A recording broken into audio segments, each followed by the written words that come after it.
Hundreds of church representatives from the Middle East will participate in the Synod of Bishops. Convened by Benedict XVI, it will study the situation of Christians in the region.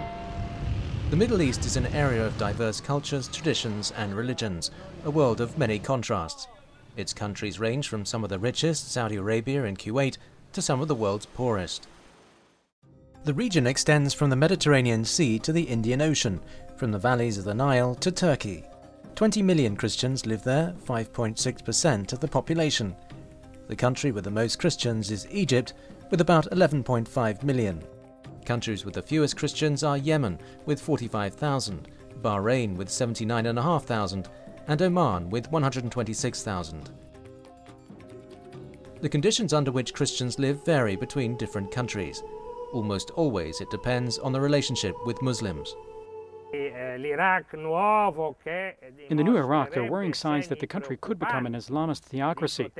In Israel, as long as peace is not a reality, the occupation will continue and there will be a strengthening of the militant Islam in the face of a secular vision.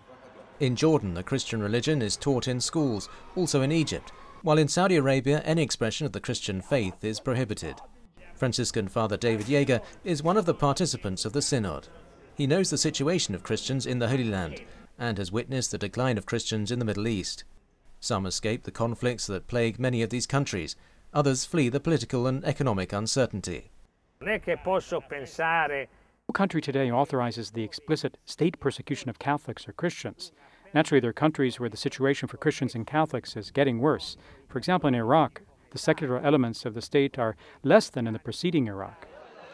The occupied Palestinian territories, consisting of the West Bank and Gaza Strip, are the places from where most Christians have fled.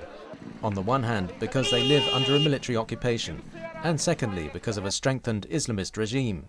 The prospects for Christians in the Holy Land, says Father Yeager, is the same as in the rest of the Middle East.